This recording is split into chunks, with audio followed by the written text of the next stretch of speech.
Hello everyone, welcome to RKC edu hub. मैं हूं माया चौधरी और आप सभी का बहुत बहुत स्वागत है हमारे आरकेसी प्लेटफॉर्म पर। तो आज का सेशन, जैसा कि आप थंबनेल में देख रहे हैं, 100 क्वेश्चंस हम डिस्कस करने जा रहे हैं। और ये सारे के सारे क्वेश्चंस हमारे बीपीएससी टीआरई के प्रीवियस ईयर्स क्वेश्चंस है ना।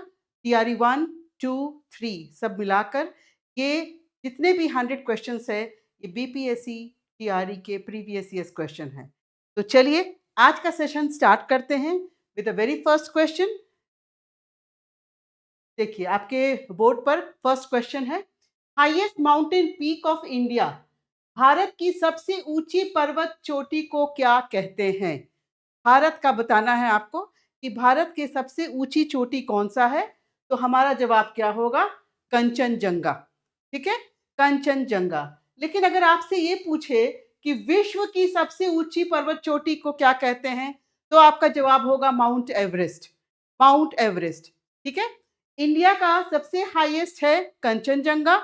और अगर वर्ल्ड में हम देखें, दुनिया में देखें, तो कंचनजंगा का पोजीशन थर्ड में आता है, तीसरा तीसरा में आता है। पहला है एवरेस्ट, दूसरा है केटू और तीसरा है कंचनजंगा। लेकिन भारत का अगर पूछ रहा है कि सबसे ऊंची पर्वत चोटी को किसे कहते हैं, तो आपका जवाब होगा कंचनजंगा। ठीक है, चलिए अब ये कंचनजंगा का हाइट क्या है? 8586 मीटर। ठीक है, और माउंट एवरेस्ट का क्या है? 8849। 8849। अब K2 का है 8611 मीटर। ठीक है, अब ये कंचनजंगा कहाँ पर है? तो सिक्किम और नेपाल के बॉर्डर में। आपको पूछ सकता है ये कहाँ पर है, तो सिक्किम और नेपाल के बॉर्डर में ये कंचनजंगा है। ठीक है, चलिए नेक्स्ट क्वेश्चन देखते हैं। नेक्स्ट क्वेश्चन है, क्या है क्वेश्चन? भारत में ज्वारीय और तरंग ऊर्जा उत्पादन के लिए अनुकूल परिस्थितियां कहाँ पाई जाती है? कहाँ पाई जाती है? Where are the more favorable conditions found in India for tidal and wave energy production? तो इसका जवाब होगा खंबत बे, है ना, gulf of Khambhat, gulf of Khambhat. ठीक है, इसका शेप आप देखेंगे तो देखिए ये एकदम जैसे लगता है फनल जैसा, है ना, जो तेल भरते हैं आप, है ना, जैसे इस तरह का शेप आप देख रहे हैं, फनल शेप्ड है ये। तो गल्फ ऑफ खंबत इसका जवाब होगा। ठीक है, चलिए नेक्स्ट क्वेश्चन देखते हैं। अकॉर्डिंग टू द फोर्ब्स की हालिया रिपोर्ट के अनुसार दुनिया का सबसे मजबूत करेंसी कौन सा है? सबसे मजबूत currency, recent report of Forbes, which is the strongest currency in the world? Strongest currency आपको बताना है, वर्ल्ड का सबसे स्ट्रॉन्गेस्ट करेंसी कौन सा है। तो आपका करेंसी जो स्ट्रॉन्गेस्ट है वो है कुवैती दिनार। कुवैती दिनार। ठीक है, कुवैती दिनार सबसे स्ट्रॉन्गेस्ट है। और आप देखेंगे यूएस डॉलर का पोजीशन है टेंथ पोजीशन है। नंबर 1 पे है कुवैती दिनार और नंबर 10 पर है यूएस के डॉलर। ठीक है, नेक्स्ट क्वेश्चन। अर्थ डे, पृथ्वी दिवस, हर साल 22 अप्रैल को मनाया जाता है। आपको बताना है ये किस लिए मनाया जाता है, राइट? तो आपका ऑप्शन क्या क्या है? End of second world war day, द्वितीय विश्व युद्ध के अंत का दिन, पृथ्वी, सेकेंड ऑप्शन है पृथ्वी ग्रह पर परमाणु हथियारों के इस्तेमाल न करने की घोषणा, तीसरा क्या है? पर्यावरण के मुद्दों के बारे में जन जागरूकता, और उपरोक्त में से एक से अधिक, उपयुक्त में से कोई नहीं। तो आपका अर्थ डे किससे रिलेटेड है? पर्यावरण से, एनवायरमेंट से रिलेटेड है। ठीक है, तो हमारा क्या होगा? पब्लिक अवेयरनेस एमंग एनवायरमेंट, पर्यावरण के मुद्दों के बारे में जन जागरूकता पैदा करने के लिए हम ये पृथ्वी दिवस 22 अप्रैल को मनाते हैं। ठीक है, तो एक क्वेश्चन और भी आता है, जैसे आपका करंट में ही आ गया कि हर बार पूछता है कि 2026 का अर्थ डे का विषय क्या रहेगा? विषय क्या रहेगा? तो प्लैनेट वर्सेस प्लास्टिक, ग्रह बनाम प्लास्टिक, ये क्वेश्चन भी आ सकता है आपका। ये करंट में हो गया कि 2026 में अर्थ डे, पृथ्वी दिवस जो 22 अप्रैल को मनाया जाता है, उसका विषय क्या है 2026 का? तो विषय है आपका ग्रह बनाम प्लास्टिक। प्लास्टिक पॉल्यूशन से हम कैसे बचें, उसके बारे में जागरूकता पैदा करना 2026 में होगा। ठीक है, चलिए नेक्स्ट क्वेश्चन। किस देश की स्पेस एजेंसियों ने प्राइवेट कंपनियों को इंटरनेशनल स्पेस स्टेशन का टूर कराने की इजाजत दी है? ठीक है, आपको बताना है कि कौन सा देश है जो स्पेस एजेंसियों को, प्राइवेट कंपनियों को इंटरनेशनल स्पेस स्टेशन का टूर कराने की इजाजत दी है। ऑप्शन क्या है? Bhutan, Nepal, Singapore, B Guyana, Burundi, Paraguay, C तुर्की, Sweden, Italy, more than one of the above, none of the above. तो इसका जवाब होगा आपका नन ऑफ द अबव, है ना, क्योंकि यूएसए का नासा और रशिया का रोस्कॉस्मस, ये प्राइवेट कंपनीज को स्पेस टूरिज्म के लिए आपको इंटरनेशनल स्पेस स्टेशन की टूर कराता है। ठीक है, चलिए next question. In national park protection is given to, national park में सुरक्षा किसे दी जाती है? केवल जीव जंतु को, संपूर्ण पारिस्थितिकी तंत्र को, केवल पेड़ पौधे को, more than one of the above, none of the above. तो हम क्या देखते हैं कि जो नेशनल पार्क होता है उसमें आप पूरे द होल इकोसिस्टम को प्रोटेक्ट की जाती है। होल इकोसिस्टम को प्रोटेक्ट की जाती है। होल इकोसिस्टम मतलब कि पौधे को भी, जीव जंतु को भी, और उसके बाद जैसे सॉइल है, वाटर है, क्लाइमेट है, इस सभी को मिलाकर द होल इकोसिस्टम को प्रोटेक्ट की जाती है। ठीक है, next question. In which year was the African convention for the conservation of natural resources held? प्राकृतिक संसाधनों के संरक्षण के लिए अफ्रीकी सम्मेलन किस वर्ष आयोजित किया गया था? ठीक है, तो इसका जवाब होगा 1968, सॉरी, इसका जवाब है 1968। 1968, इसमें डी आपका, ये जो ऑप्शन होगा, ये ऑप्शन ये नहीं होगा, इसमें होना चाहिए मोर than one of the above, more than one of the above. ठीक है, ये करेक्शन कर लेना आप लोग, ये डी में होगा मोर than one of the above. तो इसका जवाब है आपका 1968 में। ठीक है, ये कब कब हुआ था इसकी स्थापना? 1968 में। ठीक है, कहाँ पर हुआ था? अल्जियर्स अल्जीरिया में। और फिर इसका संशोधित संस्करण जो है वो 2003 में मापुटो में स्वीकृत किया गया था। जो मेन पॉइंट है, जो आपके क्वेश्चंस आ सकते हैं, वो सारा पॉइंट्स हमने नेक्स्ट स्लाइड में ऐड कर दिया है। चलिए नेक्स्ट क्वेश्चन है, Ghatshila of Jharkhand is famous for which mineral production? आपको बताना है कि झारखंड का जो घाटशिला है वो किस मिनरल प्रोडक्शन के लिए मशहूर है? Bauxite, copper, mica, more than one of the above, none of the above. तो हम क्या देखते हैं कि कॉपर, है ना, कॉपर होगा इसका आंसर। ठीक है, घाटशिला है जो ईस्ट सिंहभूम डिस्ट्रिक्ट का एक जगह है झारखंड में, वो फेमस है किसका प्रोडक्शन का? कॉपर प्रोडक्शन का। ठीक है, चलिए नेक्स्ट क्वेश्चन। इंदिरा गांधी राष्ट्रीय कला केंद्र ने पूरे भारत में भाषा सर्वेक्षण करके एक भाषा एटलस तैयार किया है। ठीक है, भाषा एटलस की तैयार हुआ है। या केंद्रीय संस्कृति मंत्रालय के अधीन एक स्वायत्त संस्थान है? भारत में भाषा एटलस से क्या तात्पर्य है? ठीक है, what is meant by the language Atlas? Language Atlas का क्या मतलब है? ये आपको बताना है। भारत का जातीय मानचित्र या भारत की भाषा मानचित्रण परियोजना है? भारत का प्राकृतिक मानचित्र, more than one of the above, none of the above. ठीक है, तो ये क्वेश्चन से पढ़ने से ही ये क्लियर हो जाता है कि ये भाषा एटलस क्या है, लैंग्वेज एटलस क्या है। तो it is the language mapping project in India, language mapping project in India. ठीक है, ये लैंग्वेज मैपिंग है। अब ये है आपका Indira Gandhi national centre for arts. ये कब एस्टैब्लिश हुआ था? 24 मार्च 1987 में। ऑटोनोमस इंस्टीट्यूट है और मिनिस्ट्री ऑफ कल्चर के तहत है। ठीक है। इसका मेन है कि भाषाई सर्वेक्षण की योजना बना रही है ये, ठीक है। क्योंकि आप इंडिया में देखते हैं कि हर कॉर्नर में डिफरेंट डिफरेंट भाषा बोली जाती है, ठीक है। जैसे आपका हो गया बिहार, पंजाब, महाराष्ट्र, गुजरात, तमिलनाडु, कोई भी आप स्टेट जाते हैं तो आप पाते हैं कि डिफरेंट डिफरेंट भाषा बोली जाती है, ठीक है। चलिए नेक्स्ट है द कंट्री इंडिया, भारत किस देश के साथ सबसे लंबी अंतर्राष्ट्रीय सीमा साझा करता है, ठीक है। लाइन्स एंड बाउंड्रीज, ये लाइन एंड बाउंड्रीज बताना है, ठीक है। तो Pakistan, Nepal, Bangladesh, more than one of the above, none of the above. तो ये आपका कौन सा क्या होगा कि सबसे लंबी लंबी इंटरनेशनल बॉर्डर, लंबी अंतर्राष्ट्रीय सीमा भारत किस देश से साझा करती है? तो आपका जवाब होगा बांग्लादेश। बांग्लादेश है ना। लॉन्गेस्ट इंटरनेशनल बाउंड्री किससे शेयर करती है भारत? तो बांग्लादेश से, ठीक है। और अगर पूछती है सबसे छोटी तो वो है अफगानिस्तान से। अफगानिस्तान से, ठीक है।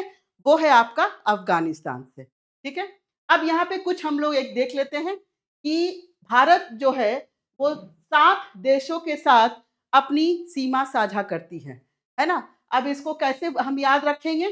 तो एक है आपका ट्रिक 55, है ना। 55, 55 MBA, ठीक है। 55 बी फॉर बांग्लादेश, BA हो गया बांग्लादेश, CH हो गया चाइना, PA हो गया पाकिस्तान, N हो गया नेपाल, ठीक है। N हो गया नेपाल और MBA क्या हो गया? म्यांमार, भूटान, अफगानिस्तान, ठीक है। तो ये 7 देश है जिससे भारत अपनी सीमा साझा करती है, जिसमें से सबसे लंबी इंटरनेशनल बाउंड्री किसके साथ है? बांग्लादेश के साथ। अगर पूछता है सबसे छोटी तो वो है अफगानिस्तान के पास, अफगानिस्तान के साथ, ठीक है। अब ये है कि इंडिया का अप्रॉक्स जो लैंड बॉर्डर है वो 15,106 किलोमीटर है, ठीक है। लेकिन अगर आपका ये कोस्ट लाइन बॉर्डर पूछता है, कोस्ट लाइन बॉर्डर अगर आपसे ये पूछता है तो ये आपका पहले जो था ये 7516.6 किलोमीटर था। लेकिन अभी जो रीसेंट 2024 में फिर से इसको मापा गया तो इसका बॉर्डर क्या मिला है? 11,098.81 किलोमीटर, ठीक है। तो अब ये आंसर अब ये हो जाएगा, अब आंसर जो है वो ये हो जाएगा, ठीक है। आपका हिंदी में भी हमने बना दिया है, राइट। तो ये सब इंपॉर्टेंट पॉइंट्स है जो आपको याद रखना है, ठीक है। अब चलिए मैं आपको अपने पब्लिकेशन का, आर के चौधरी पब्लिकेशन की एक बुक है स्टैटिक जीके, उसके बारे में कुछ बता दूं, है ना। ये बुक जो है ये इसमें 2400 प्लस प्रीवियस ईयर्स क्वेश्चन है। अब ये प्रीवियस ईयर्स क्वेश्चन कौन कौन से एग्जाम को केटर कर रहा है?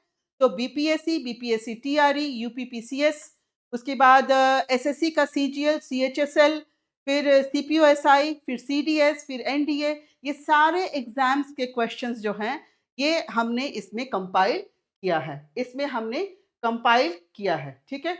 लाइंस एंड बाउंड्रीज भी आपके देखिए इंपॉर्टेंट लाइंस एंड बाउंड्रीज जो है इसमें जो अभी मैं बता रही थी ये सारा डिटेल इस बुक में भी आपको मिलेंगे, ठीक है। चलिए 11th क्वेश्चन, चीन किस क्षेत्र को अपना पवित्र क्षेत्र मानता है? Which area does China claim as its sacred territory? Tibet, Taiwan, Macau, more than one of the above, none of the above।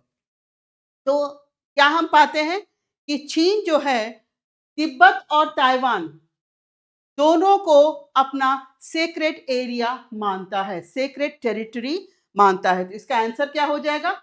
More than one of the above, ठीक है। China claims both Tibet and Taiwan as its sacred territory.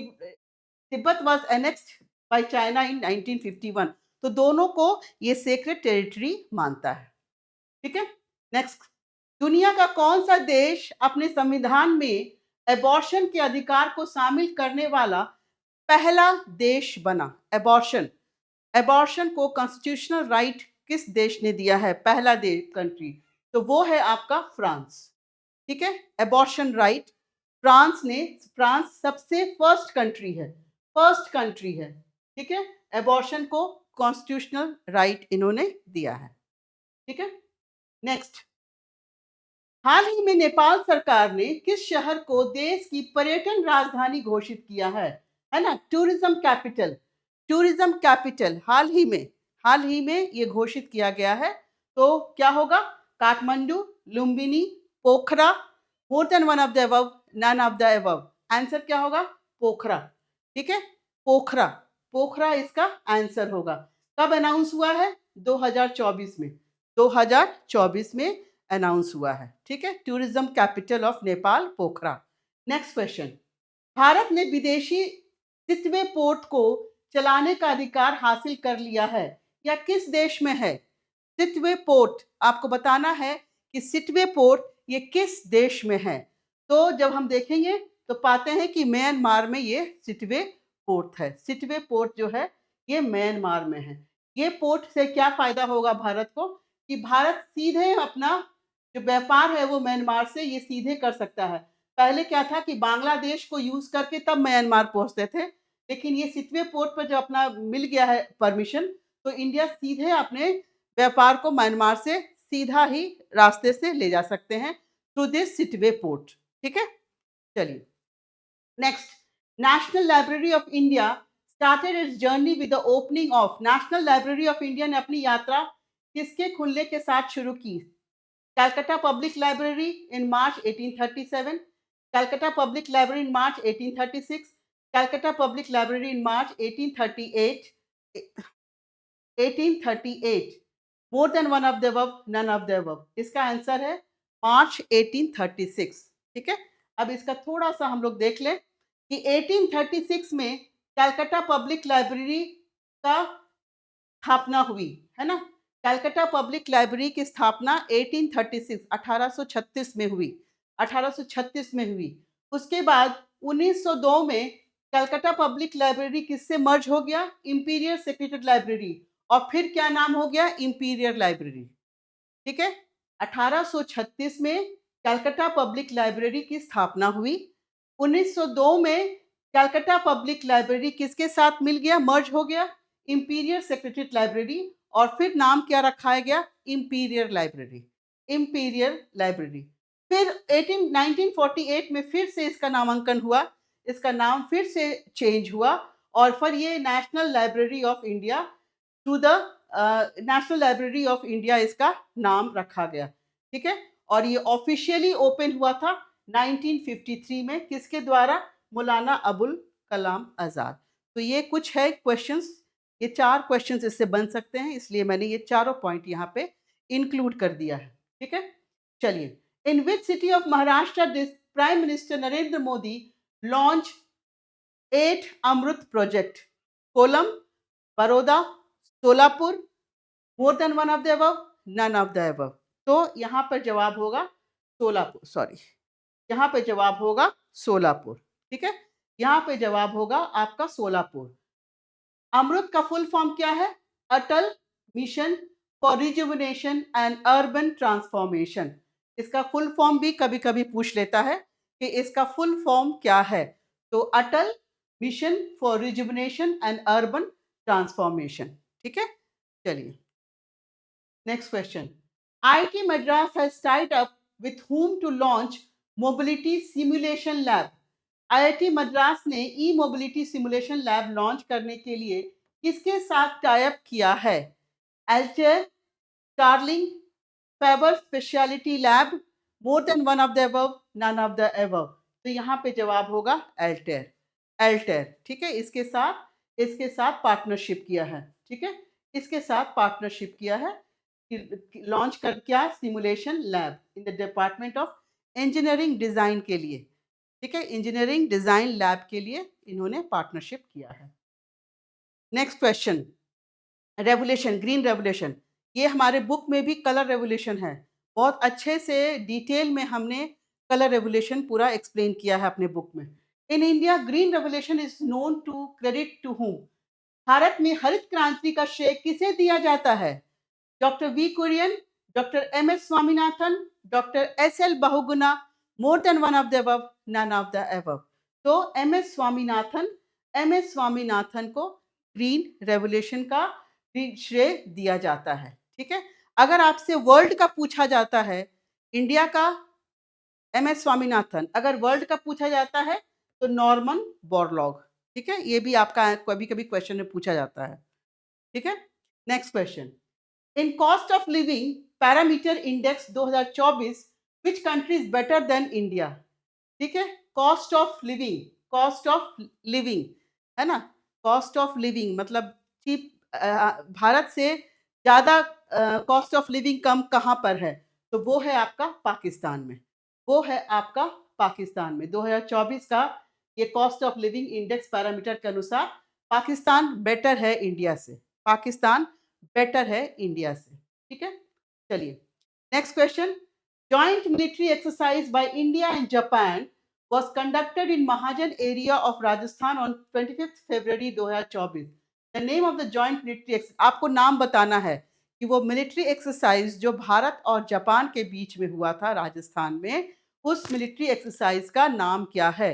उस military exercise का नाम क्या है? तो वो था अटल गार्डियन 2024, अटल गार्डियन 2024। ठीक है, ये आपका एक्सरसाइज है अटल गार्डियन, सॉरी नहीं सॉरी धर्म गार्डियन। ठीक है, ये आंसर होगा, 1 मिनट।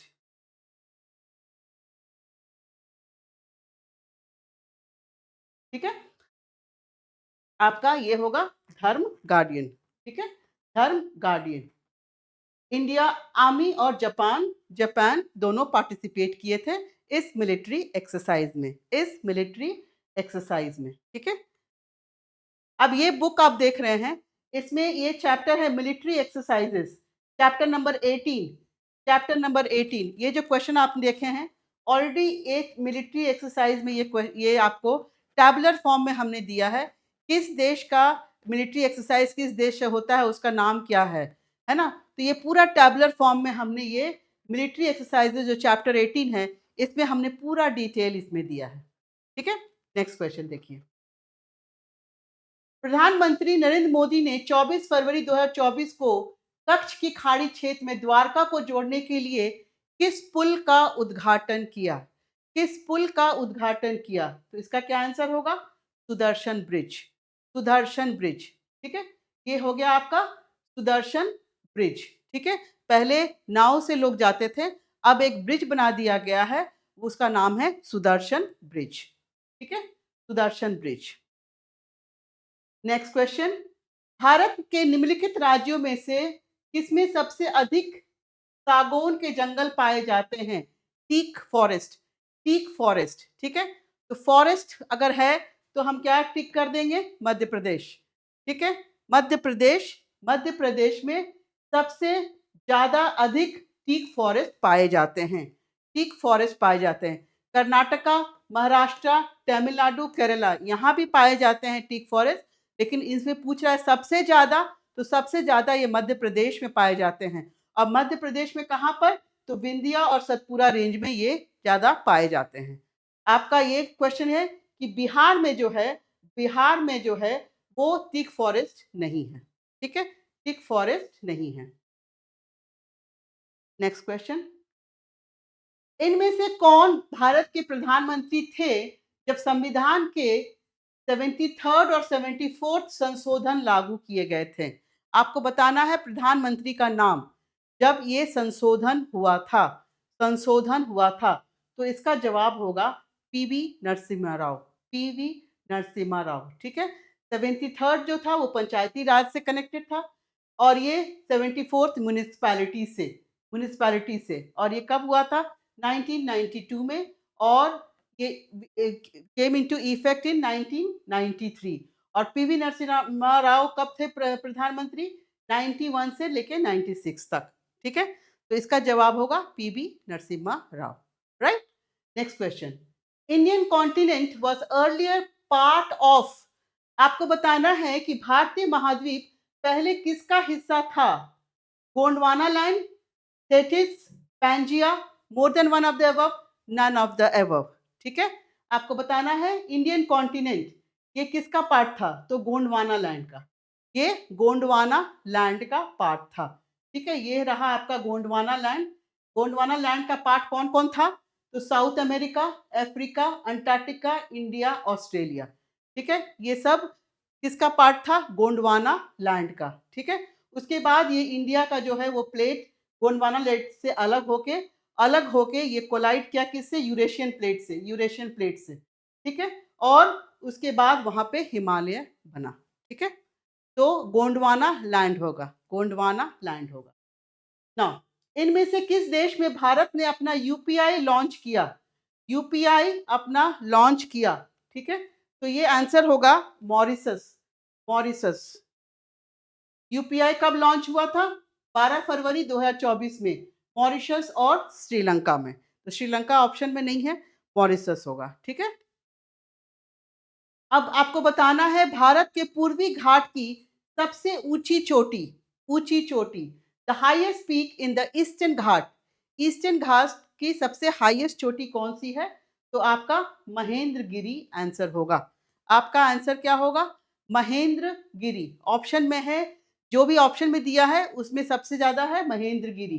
ठीक है, महेंद्रगिरी। ऐसे झिंगाडा पीक जो है वो सबसे ऊंचा है, 1690 मीटर है, आंध्र प्रदेश में। Highest peak in the Eastern Ghat, ये हाईएस्ट पीक है ईस्टर्न घाट में। अनईमुड़ा जो है ये वेस्टर्न घाट का हाईएस्ट पीक है। ठीक है, और कंचनजंगा तो आपने देखा ही अभी कि third highest mountain in the world है। Which one of the following sequence of Himalayan ranges from south to north? आपको बताना है साउथ से नॉर्थ की तरफ हिमालय पर्वतमाला का दक्षिण से उत्तर आपको बताना है, दक्षिण से उत्तर और नीचे दिए गए कौन सा क्रम सही है? Ladakh, Zanskar, Pir Panjal, Karakoram, Pir Panjal, Zanskar, Ladakh, Karakoram, Karakoram, Ladakh, Zanskar, Pir Panjal, more than one of the above, none of the above. आपको बताना है इसका सीक्वेंस। सीक्वेंस कैसे बताना है आपको? साउथ से नॉर्थ, दक्षिण से उत्तर, दक्षिण से उत्तर। तो आपका जवाब होगा पीर पंजाल, झांसकर, लद्दाख और Karakoram.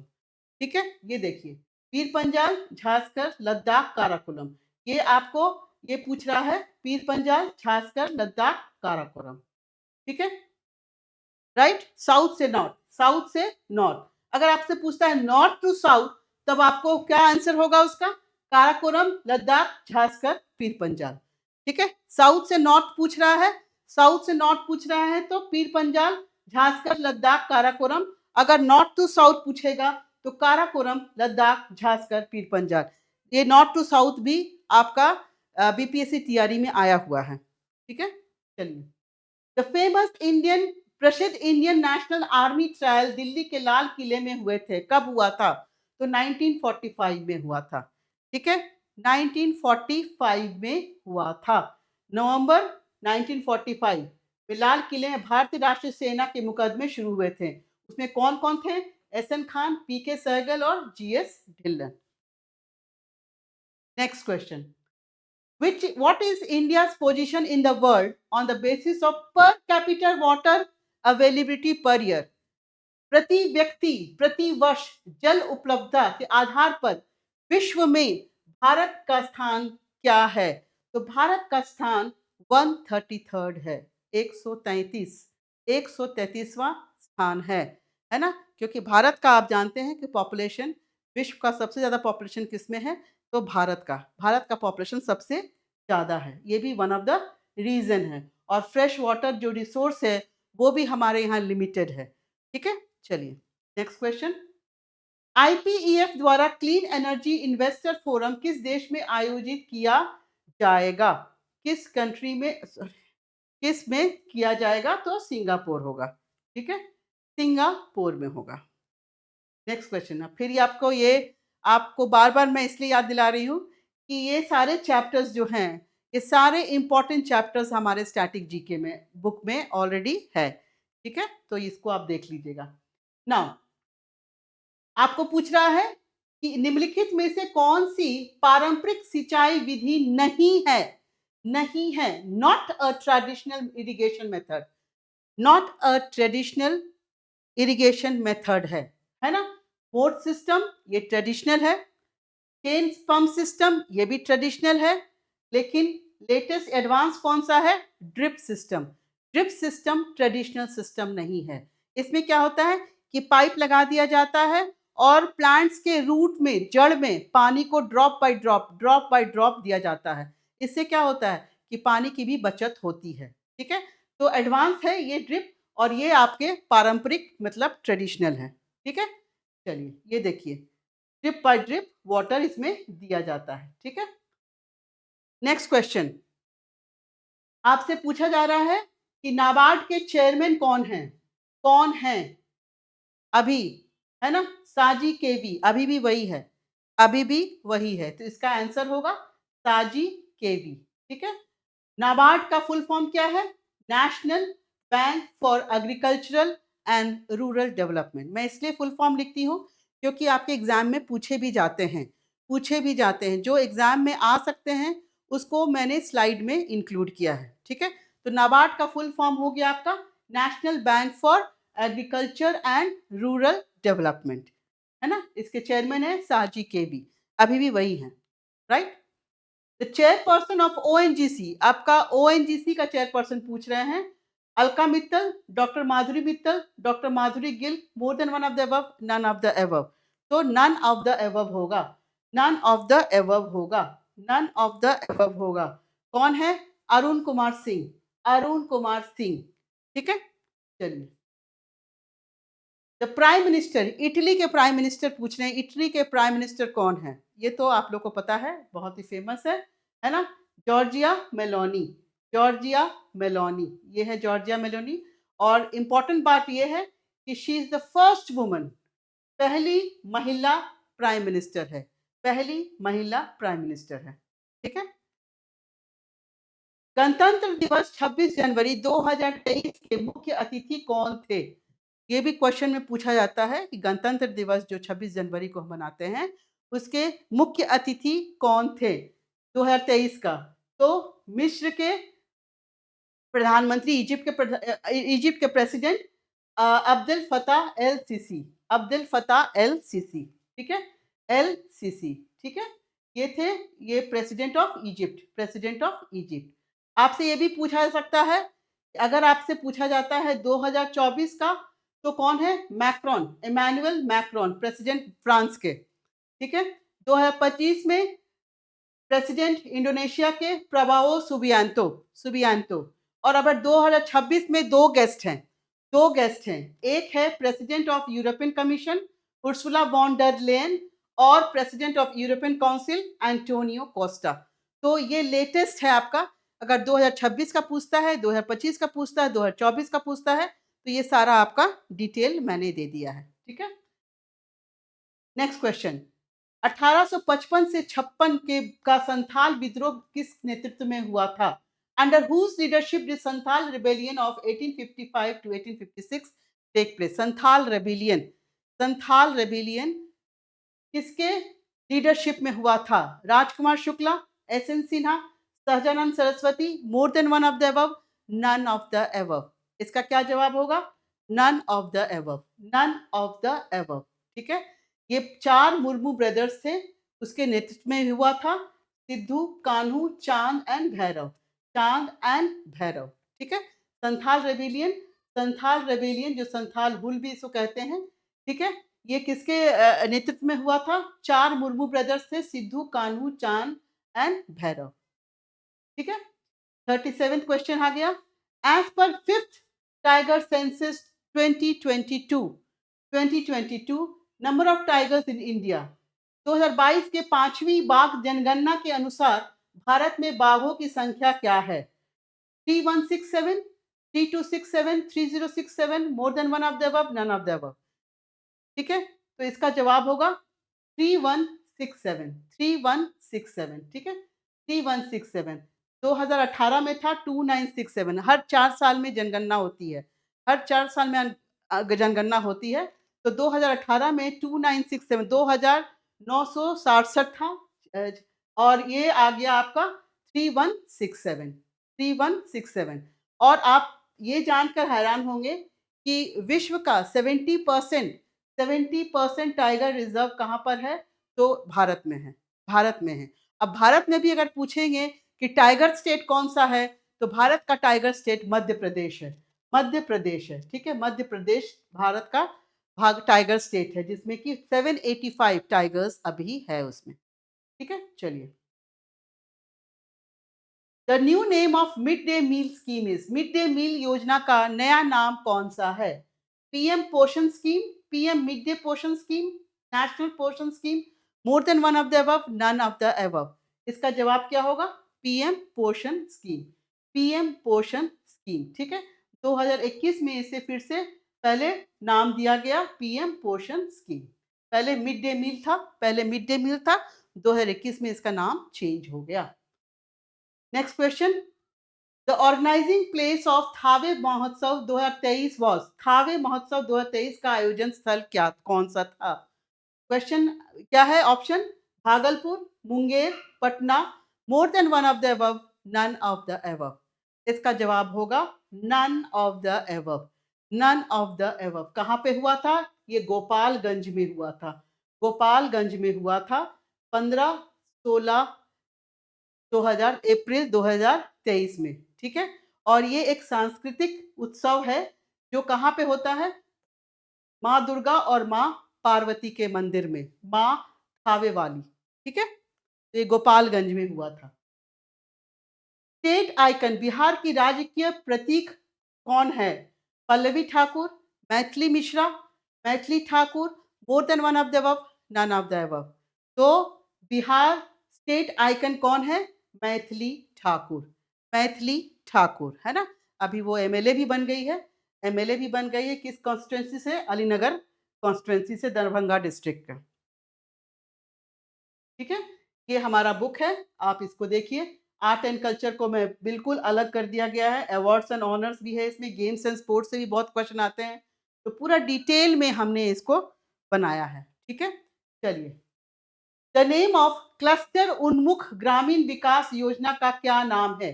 The name of cluster oriented rural development scheme का नाम क्या है? वो नाम बताना है आपको। ऑप्शन में क्या क्या दिया है?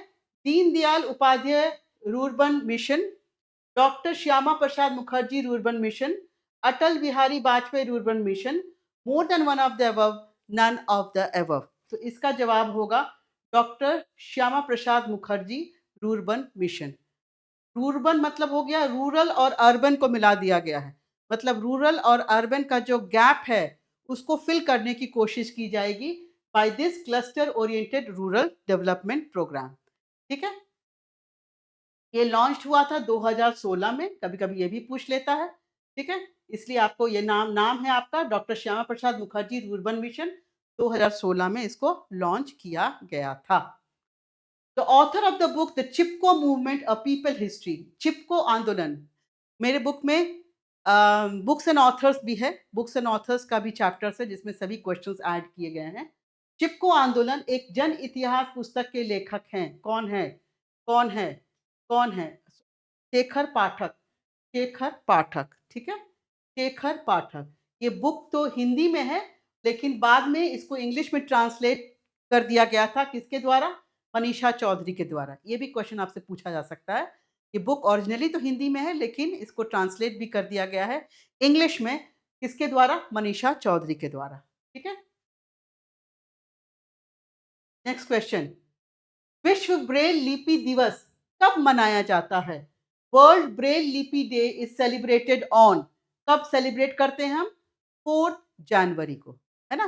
4 जनवरी को हम सेलिब्रेट करते हैं, है ना। किसके सम्मान में? लुइस ब्रेल के सम्मान में। लुइस ब्रेल का बर्थडे है 4 फरवरी, उन्हीं के सम्मान में हम ब्रेल डे मनाते हैं, ठीक है।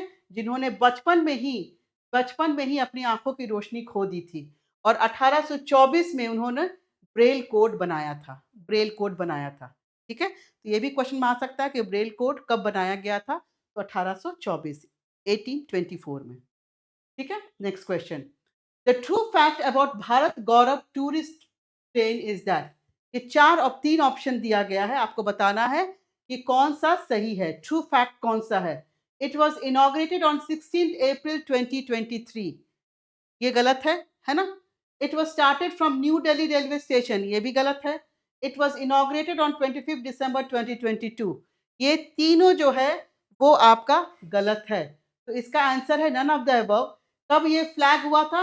21 जून 2022 से, ठीक है? सफदरगंज रेलवे स्टेशन से हुआ था। सफदरगंज रेलवे स्टेशन से हुआ था। तो इसका आंसर होगा नन ऑफ द अबव, ठीक है? 21 जून 2022 को फ्लैग ऑफ हुआ था और कहाँ से छूटी थी train? Safdarjung railway station, new Delhi से, ठीक है? Next question. भारत का पहला राज्य जिसने अज्ञात शवों का डीएनए डेटाबेस रखना शुरू किया। अज्ञात शवों का, है ना? कोई मर जाते हैं जिसका लाश को कोई भी क्लेम नहीं करता है ना? तो उसके डीएनए को डेटाबेस रखना शुरू कौन-सा स्टेट किया था? फर्स्ट स्टेट आपको पहला, भारत का पहला राज्य, तो भारत का पहला राज्य है हिमाचल प्रदेश। हिमाचल प्रदेश, ठीक है? हिमाचल प्रदेश। और ये टेक्नोलॉजी कहाँ से आया है? Small pond software, USA, America से, है ना? अमेरिका से ये सॉफ्टवेयर मंगाया है, जिसे सॉफ्टवेयर का नाम है स्मॉल पॉन्ड सॉफ्टवेयर, ठीक है? Next question. आसियान शिखर सम्मेलन 2023 का मेजबान देश है। मेजबान देश है, कौन सा देश है? 2023 इंडोनेशिया, ठीक है? इंडोनेशिया, ठीक है? चलिए नेक्स्ट क्वेश्चन। अच्छा, आसियान का जो है आपको कितने कंट्रीज़ हैं? 10 हैं। अभी 11th कंट्री को 2000 अक्टूबर 2025 में भी ऐड किया गया है। कौन से कंट्री को? Timor Leste, east Timor. East Timor को इंक्लूड किया गया है। तो अब आसियान में 11 कंट्री हो गए। 11 कंट्री हो गए, है ना? 10 कंट्री को याद करने का ये आपका ट्रिक है। ये बहुत बेसिक ट्रिक है। TV clip of MBBS, TV clip of MBBS. T for Thailand, V for Vietnam, C for Cambodia, L for Laos, I for Indonesia, P for Philippines, M for Malaysia, B for Burma, मतलब Myanmar, Burma बोल दिया है, पहले था Bruny, फिर Singapore, है ना? तो ये 10 देश का नाम है और अभी 2025 में एक और देश को शामिल किया गया है, तिमोर लेस्टे, ईस्ट तिमोर को। तो अब आसियान में कितने कंट्रीज हो गए? 11 कंट्रीज हो गए, ठीक है? चलिए 10 मई 2023 को पीटर्सबर्ग क्लाइमेट डायलॉग का मेजबान देश, द होस्ट बनाना है आपको। होस्ट नेशन किसका? पीटर्सबर्ग क्लाइमेट डायलॉग 10 मई 2023 को हुआ था। उसका होस्ट किसने किया था? मेजबान, है ना? मेजबान देश आपको बताना है, तो वो है आपका जर्मनी। जर्मनी, ठीक है? चलिए द सन इज अ, सूर्य एक येलो स्टार है, पीला तारा है, लाल तारा है, सफेद तारा है, more than one of the above, none of the above. तो आपका सूर्य कैसा है? येलो स्टार, ठीक है? येलो स्टार है, तो ये व्हाइट स्टार, लेकिन हमें ये येलो दिखता है due to scattering process. Scattering process, atmospheric scattering process के कारण हमें ये येलो दिखता है, ठीक है? चलिए on the basis of fossils which is the origin place of man, इंसान की उत्पत्ति का स्थान कौन सा है? कौन सा है? तो rift valley of Africa, central Asia, Jerusalem, more than one of the above, none of the above. तो ये आपका रिफ्ट वैली ऑफ अफ्रीका है। अफ्रीका, अफ्रीका को अफ्रीका को क्या कहा जाता है? मानव जाति का पालना, क्रेडल ऑफ ह्यूमन काइंड, ठीक है? एवोल्यूशन में ये आप पढ़ेंगे, cradle of humankind. Average height of Kosi plain from mean sea level, Kosi मैदान की समुद्र तल से औसत ऊंचाई क्या है? तो इसका औसतन ऊंचाई क्या है? 30 मीटर। 30 मीटर होगा इसका आंसर, 30 मीटर है, ठीक है? चलो फिर आपका ये बुक्स के बारे में आपको बताना है। स्टैटिक जीके का बुक है, हमारे पब्लिकेशन का बुक है।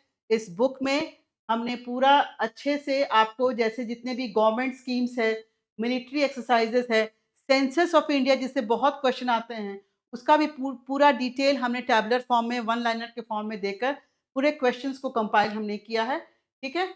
Lines and boundaries, mountain passes, thermal and power plant. उसके बाद इधर आप देखेंगे तो आपका dances of India, folk dance, folk theatre, folk music, फिर म्यूजिकल इंस्ट्रूमेंट, घरानास। उसके बाद है temples, festival, calendar, monuments, painting, martial art, official language, games and sports, awards and honours. ये बहुत इंपॉर्टेंट चैप्टर जो स्टैटिक जीके से रिलेटेड है, ये सब हमने इसमें इंक्लूड किया है। ठीक है? How many latitudes are there on the globe drawn at 1 degree interval? Globe पर 1 डिग्री के अंतराल पर खींची गई कितनी अक्षांश रेखाएँ हैं? अक्षांश रेखाएँ हैं। 179, 180, 181, more than one of the above, none of the above. इसका जवाब होगा 179, 179। ये आपका ये ग्लोब है, ये इक्वेटर हो गया 0 डिग्री पर, ये हो गया आपका इक्वेटर, ये हो गया आपका इक्वेटर, ये हो गया आपका नॉर्थ पोल, ये हो गया आपका साउथ पोल। ठीक है? लैटिट्यूड जो है वो लाइन्स है ना? तो आपका नॉर्थ पोल के तरफ देखेंगे तो 89 लाइन्स होगा, क्योंकि नॉर्थ पोल में पॉइंट है, वहाँ लाइन नहीं है, तो 89 यहाँ पे हो गया, यहाँ पे हो गया आपका 89, और यहाँ पर भी अगर साउथ पोल को छोड़ दें तो यहाँ भी 89 हो गया, और ये हो गया आपका 1। तो 89, 89 और 1 मिला के 179 हो जाएगा। तो इसका जवाब होगा 179। ये पूरा कैलकुलेशन हमने दे दिया है। Equator 1 line 0 degree, northern hemisphere 89 line से 1 डिग्री टू 89 डिग्री नॉर्थ। ठीक है? साउथ में भी वही देखेंगे, क्योंकि पोल है तो वो पॉइंट है, लाइन नहीं है वहाँ पे। तो टोटल लाइन्स कितना हो गया? लाइन्स नॉर्थ में, लाइन साउथ में प्लस इक्वेटर, तो पूरा मिला के आपका 179 लाइन्स हो गया। 179 हो गया। नेक्स्ट क्वेश्चन, दो समुदायों के बीच सांस्कृतिक संपर्क को कहा जाता है? Cultural contact between two communities, दो कम्युनिटी के बीच में कल्चरल कॉन्टैक्ट को क्या कहा जाता है? तो क्या होगा इसका? अकल्चरेशन। कल्चर से अकल्चरेशन, है ना? किसी भी कल्चर को अडैप्ट करना, अपना कल्चर को बनाए रखते ही दूसरे के कल्चर को अडैप्ट करना, इसे कहते हैं अकल्चरेशन। अकल्चरेशन। ठीक है? चलिए, Barauni oil refinery plant is situated in which district of Bihar? Barauni oil refinery plant Bihar के किस जिले में स्थित है? तो ये किस जिले में स्थित है? बेगूसराय में स्थित है। ठीक है? बेगूसराय में स्थित है। तेहरी डैम प्रोजेक्ट, तेहरी बांध परियोजना किससे संबंधित है? Determination, possibilism, scientific determinism, more than one of the above, none of the above. ठीक है? नियतिवाद, समयवाद, वैज्ञानिक नियतिवाद, उपरोक्त में से एक से अधिक, उपरोक्त में से कोई नहीं। तो इसमें क्या होगा? इसमें होगा आपका सॉरी पॉसिबिलिज्म, पॉसिबिलिज्म, पॉसिबल से पॉसिबिलिज्म। ठीक है? मतलब इसका मतलब ये हुआ कि ये अवधारणा बताती मनुष्य प्रौद्योगिकी और संस्कृति के माध्यम से पर्यावरण सीमाओं के अनुकूल ढल सकता है ना? मनुष्य क्या अडैप्ट कर सकता है अपने आप को, है ना? कैसे? टेक्नोलॉजी और कल्चर का सहायता लेते हुए। ठीक है? अब इसमें हम कुछ डिटेल्स टेहरी डैम के बारे में बताना चाहेंगे। सबसे पहला क्वेश्चन जो आता है कि टेहरी डैम कहाँ पर है? तो उत्तराखंड में है, गढ़वाल डिस्ट्रिक्ट में। टेहरी गढ़वाल डिस्ट्रिक्ट में। ठीक है? इसका हाइट क्या है? 260.5, 260.5 मीटर। ठीक है? और ये क्वेश्चन बहुत इंपॉर्टेंट है, ये भारत का सबसे ऊंचा बांध है। सबसे ऊंचा बांध अगर पूछता है भारत का सबसे ऊंचा बांध कौन सा है, तो वो टेहरी डैम है। ठीक है? और ये किस नदी पर है? तो भागीरथी रिवर पर, भागीरथी नदी पर ये बांध बनाया गया है। ठीक है? भागीरथी नदी पर ये बांध बनाया गया है, और ये भारत का सबसे ऊंचा बांध है, सबसे ऊंचा बांध है। ठीक है? निम्नलिखित में से कौन सी उड़ीसा के झूम खेती है ना? झूम खेती है, शिफ्टिंग कल्टीवेशन पूछ रहा है। शिफ्टिंग कल्टीवेशन, उड़ीसा में शिफ्टिंग कल्टीवेशन जो है उसको क्या कहते हैं हम? Podu, penda, bewar, more than one of the above, none of the above. तो उड़ीसा का जो शिफ्टिंग कल्टीवेशन है उसे हम पोडू कहते हैं। शिफ्टिंग कल्टीवेशन जो है उसे हम पोडू कहते हैं। पेंडा कहाँ का है? आंध्र प्रदेश और महाराष्ट्र। पोडू जो है वो और उड़ीसा और आंध्र प्रदेश में पाया जाता है। शिफ्टिंग कल्टीवेशन को पोडू कहते हैं किसमें? ओडिशा, आंध्र प्रदेश में। पेंडा कहते हैं आंध्र प्रदेश और महाराष्ट्र में, और बेवार कहते हैं मध्य प्रदेश और छत्तीसगढ़ में। ठीक है? शिफ्टिंग कल्टीवेशन का प्रोसेस क्या है कि सबसे पहले एक साइट को सेलेक्ट करना, उस साइट में जितने भी आपके पेड़ वेड़ है सबको काटना पहले, है ना? Cut out trees and vegetation, जो कट गया है, जो काट दिया गया है, उसको पहले हम बर्न करेंगे, है ना? जलाएँगे और फिर उसके जो जलाने के बाद जो उसका राख बचता है, उसको हम मिट्टी में मिलाएँगे, है ना? उसके बाद उसमें आप कल्टीवेशन का खेती कर सकते हैं, है ना? उसके बाद उसमें आप खेती कर सकते हैं और फिर खेती करने के बाद, उसके बाद उस खेत को छोड़ दिया जाता है। खेती क निकाल लिया सब कुछ, है ना? उसके बाद उस खेत को ऐसे ही छोड़ दिया जाता है, क्यों? क्योंकि उसकी जो फर्टिलिटी है, वो फर्टिलिटी कम हो जाता है ना? उसके बाद फिर वो जो है ओल्ड जो जो प्लॉट में हमने खेती किया, खेती करके हमने पूरा निकाल लिया अपना, है ना? उसके बाद उस प्लॉट को छोड़ दिया और उसके बाद बहुत दिन तक छोड़ने के बाद फिर उसमें प्लांट्स आने लगते हैं। इसको कहते हैं शिफ्टिंग कल्टीवेशन। मतलब आप इस प्लॉट में आपने कल्टीवेशन किया, आपने खेती किया, फिर इसको छोड़ के आप फिर दूसरे में मूव किया, है ना? इसको कहते हैं शिफ्टिंग कल्टीवेशन, ठीक है? चलिए, tents of nomads in Baluchistan is called, Baluchistan is called किजासी, किजासी कहते हैं, ठीक है? क्या कहते हैं? किजासी, है ना? बालूचिस्तान में खाना बदोशों के टेंट को किजासी कहा जाता है। बालूचिस्तान कहाँ पर है? ये पाकिस्तान में है, प्रोविंस ऑफ पाकिस्तान, पाकिस्तान का एक प्रांत है ना? पाकिस्तान का एक प्रांत है ये Baluchistan. Next question, in which district of Bihar silk textile production is maximum? Silk production के बारे में हमेशा आता है, तो सिल्क सिटी किसको कहते हैं बिहार का? भागलपुर, है ना? सिल्क सिटी भागलपुर को कहते हैं, तो इसका जवाब होगा भागलपुर, है ना? With decreasing population the man land ratio, घटती जनसंख्या के साथ मानव भूमि अनुपात, जब पॉपुलेशन डिक्रीज होगा, कम होगा, तो आपसे पूछ रहा है मैन लैंड रेशियो क्या होगा? तो वो मैन लैंड रेशियो जो हो वो बढ़ जाएगा, वो बढ़ जाएगा, ठीक है?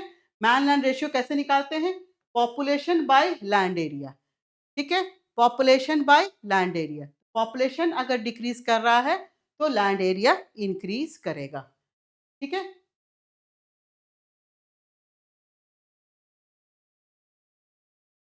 नेक्स्ट क्वेश्चन, बिहार के किस जिले में मक्के की फसल का उत्पादन सबसे ज़्यादा होता है? सबसे ज़्यादा होता है, तो इसका जवाब होगा मुज़फ्फरपुर, मुज़फ्फरपुर में, है ना? Overall production but Araria leads in recent productivity. अब रीसेंट अगर पूछा जाता है, तो अररिया अब आगे हो गया है। अररिया आगे हो गया है, ठीक है? इसमें अररिया आपका ऑप्शन में भी नहीं है, तो अगर ऐसे भी अगर आपसे पूछा जाएगा, तो आपका जवाब मुज़फ्फरपुर ही होगा, ठीक है?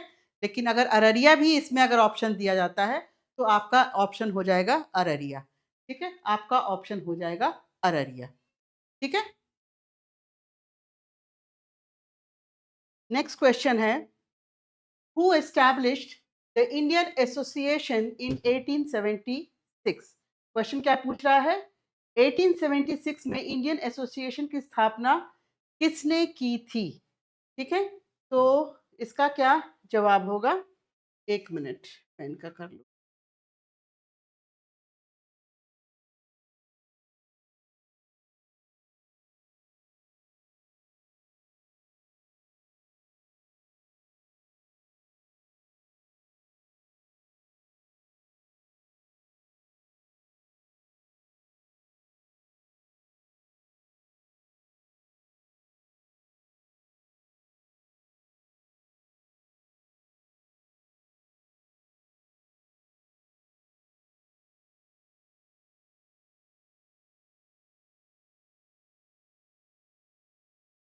क्वेश्चन क्या पूछ रहा है?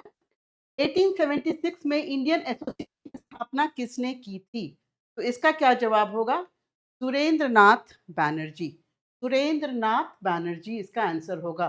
इंडियन एसोसिएशन की स्थापना सुरेंद्र नाथ बैनर्जी एंड आनंदा मोहन बोस दोनों ने मिलकर किया था, लेकिन ऑप्शन में एक ही था, तो सुरेंद्र नाथ बैनर्जी होगा। किस वर्ष किया था ये भी पूछा जाता है, 1876 में, है ना? और कहाँ पर हुआ था? कलकत्ता में, जो अभी हम लोग कोलकाता बोलते हैं, जो अभी हम लोग बोलते हैं कोलकाता, कलकत्ता में हुआ था। तो ये 3 क्वेश्चन बन सकता है कि फाउंडर कौन है, ठीक है? किस साल हुआ था और कहाँ पे हुआ था, ठीक है? सभी भारतीयों को एकजुट करना और राजनीतिक जागरूकता बढ़ाना और पैदा करना ही मेन मकसद था। ठीक है, नेक्स्ट। अब देखिए ये आ गया आपका स्टैटिक जीके का बुक है हमारा, जो हमारे आर के चौधरी पब्लिकेशन से है, और ये सारा कंटेंट भी हमने दे दिया है।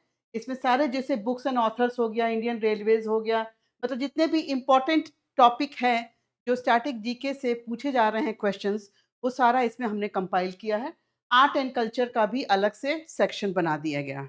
ठीक है, तो आर्ट एंड कल्चर से भी जैसे डांसर्स ऑफ इंडिया हो गया, फेस्टिवल्स ऑफ इंडिया हो गया, टेम्पल्स ऑफ इंडिया हो गया, बहुत सारे क्वेश्चंस पूछे जाते हैं। तो सारे क्वेश्चंस इसमें आपको मैंने कंपाइल कर दिया है। नेक्स्ट क्वेश्चन 61, भारत के बाहर सबसे पहले राष्ट्र ध्वज किसने फहराया था? Who first raised the national flag outside India? Options क्या है? Lala Lajpat Rai, madam Bhikaji Cama, Rash Behari Bose, more than one of the above, none of the above. ठीक है, आपको बताना है नाम जिसने राष्ट्र ध्वज फहराया था, सबसे पहले राष्ट्र ध्वज फहराया था, वो है मैडम भीकाजी कामा। मैडम भीकाजी कामा। डेट भी पूछ सकता है आपसे, तो 22 अगस्त 1907 में, 22 अगस्त 1907 में, 7 1907। ठीक है, और कहाँ पर था? तो जर्मनी में, है ना, स्टटगार्ट जर्मनी में, सेकेंड इंटरनेशनल सोशलिस्ट कांग्रेस के समय में। ठीक है, अब जो फ्लैग था वो कैसा था? वो भी ट्राई कलर था, 3 कलर का है, ग्रीन, येलो और रेड। येलो बीच में है, वंदे मातरम उसमें लिखा हुआ है, और जो नीचे रेड पोर्शन है उसमें सन और मून दोनों बनाया गया है। ठीक है, तो इसका आंसर क्या है? मैडम भीकाजी कामा। ठीक है, सभी क्वेश्चंस बहुत इंपॉर्टेंट है जो बीपीएससी टीआरई में पूछे गए हैं, बस उसी क्वेश्चंस को हमने दिया है। नेक्स्ट क्वेश्चन, अबुल कलाम आजाद ने किस अखबार का संपादन किया था?